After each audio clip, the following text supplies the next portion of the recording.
I don't have any other listed deputants on this item. Are there any here? Seeing none, we'll take the matter into committee now. I wonder if we're going to, is there any presentation by staff? I guess not. Okay, are there councillors from off the committee care to speak? Go ahead, councillor. Oh, questions of staff. Go ahead, questions of staff, right? Do you have questions of staff? No, eh? Okay, when, councillor Kelly was first. Yeah, and I'm not too sure which member of staff would be... Did you want a question, councillor? I'm behind you, councillor. I didn't see your hand. Go. Sorry, councillor Carroll has a question. Yes, a quick question, and again, I think Councillor Matlow's had the same experience as I have. We're kind of trying to channel Councillor Mihevik as well as answer some of our own questions. But I'm wondering, I hear what we're saying here about tendering out an RFP, but I'm asking questions of the deputants around governance, and I asked staff this question. If we were to spend just a little more time on this, is it possible to end up with a model where, yes, we may end up with people operating this, but we could impose not just what are you going to do here, make some money, but could we not, to maintain our city interest in it, also apply a governance model to this, along with an RFP that maintains something kind of like the design exchange, that there would be some board of governance that has some city participation, and here he is now, before the list is closed for non-members. Is that possible? Councillor, through the chair, our report addresses the governance issue by saying that it's going to depend largely on what responses we get with respect to the RFP and the property or properties, so that we would rather make a recommendation to the city manager at the time that we have a better handle on the visioning that is being brought forward through the RFPs as to what is the most appropriate governance structure that would go along with the best answer for the future of the castle and its other buildings and grounds, rather than presuppose what these innovative ideas that we hope we will receive will say. Well, if I may ask a follow-up, though, if you'll permit me to be once bitten, twice shy, we've had that we'll deal with this when we see what comes back. Sort of situation in other silos in the city. The problem is when it comes back, bam, there's an award that we're supposed to consider in front of us on an agenda. And now, based on the discussions that have taken place with prospective proponents, we can't now go back and look at a governance overlay based on what's happened in RFP conversations. How am I to be assured that that will not happen here? Well, the process, and then I'll turn it, I think Joe may want to make a comment. The process as we're designing it here is that the Casa Loma board itself runs the RFP. We make a recommendation to Joe, to the city manager, sorry, about what we think we would recommend. There is then the opportunity, so it's not going to be sort of rammed into council as you described it. There's going to be some... I tried not to use the word ram. Okay, sorry.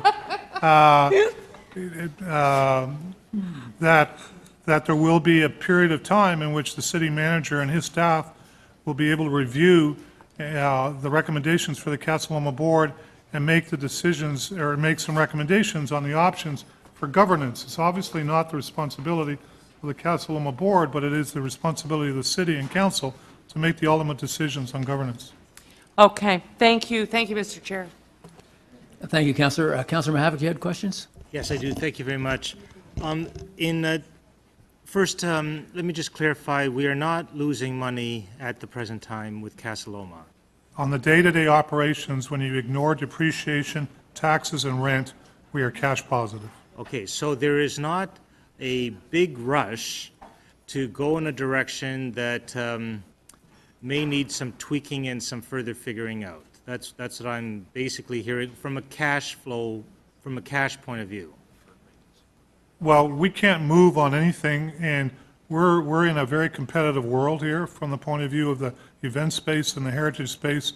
My recommendation to no, but we're not bleeding. I'm just saying we're not bleeding. Sorry. But I had a very... We are in a sort of holding stage, and we're holding our breath here, if something happened where we needed to infuse money, we wouldn't be in a position to do that. So, yes, we can pause if you can guarantee that all the conditions we're operating in today will remain so for the time period. And I'm not confident that that's the case, so I think it's prudent to move forward now rather than wait. Okay, my next question is I think it was 2005, 6, somewhere around that time.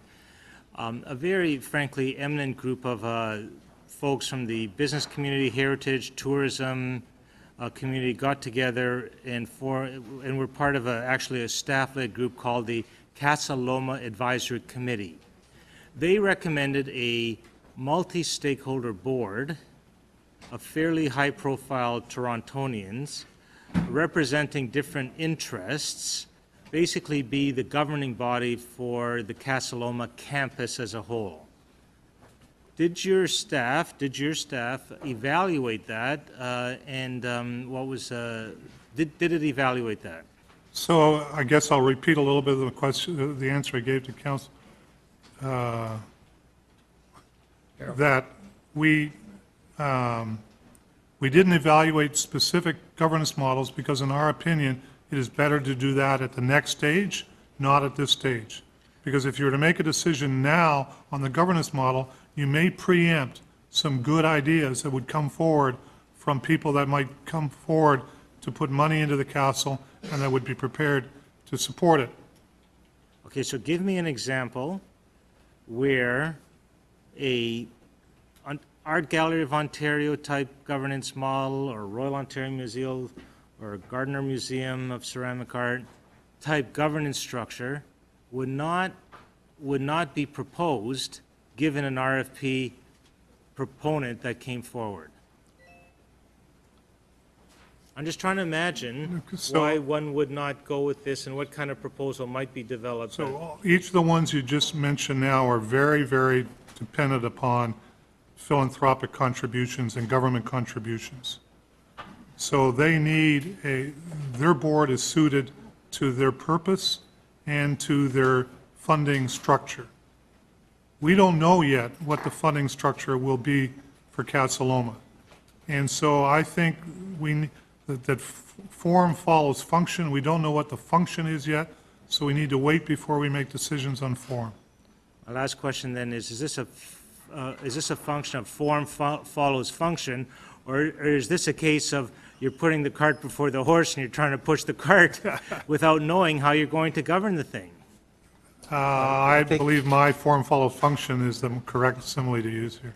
Okay, thank And you. I'd like to just add, through you, Mr. Chair, and to clarify that I agree with Mike's comments and that we want to ensure, we are often criticized that we don't go to the marketplace as wide open as possible with wanting to get as many ideas as possible.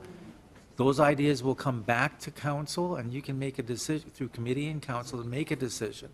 I think the more we put any kind of controls or scope controls potentially on the RFP, we're limiting. You have the final say here. We are not disagreeing with some of the discussions you're inferring in terms of the potential governance model in the future, but I think the more we put restraints on the RFP, the less facilitation in terms of what I would see as open and honest operators coming to the table to the first deputant's points. We want to make sure that, council, you have as many options before you as possible so that you can choose. And you don't have to choose them when they come back if you don't like what you see.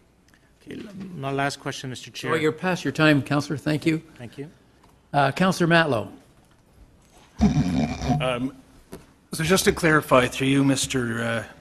Chair, what you want to do now is go out, see what possibilities are out there, collect those ideas, and then based on what we receive, you will then try to develop a governance model that will support whatever you will submit to council as the best proposition.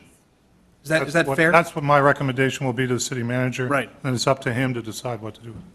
Do you have any, vision with respect to the public nature of whatever governance model that might be? In other words, have you considered whether or not you're going to allow the operators sort of to run it more like a private business, or have you considered how you would protect the public access, the public oversight and accountability that goes into the castle, as we have for many years? So the answer to that is that one of the most important criteria we'll use will be to do just what you said in terms of ensuring that we protect the public's interest, the community's interest, and the city's ownership interest in such an iconic building. So we'll have to weigh that as one of the key criteria in evaluating both responses to the RFP and which governance structure is going to make the most sense to maximize the returns from that arrangement.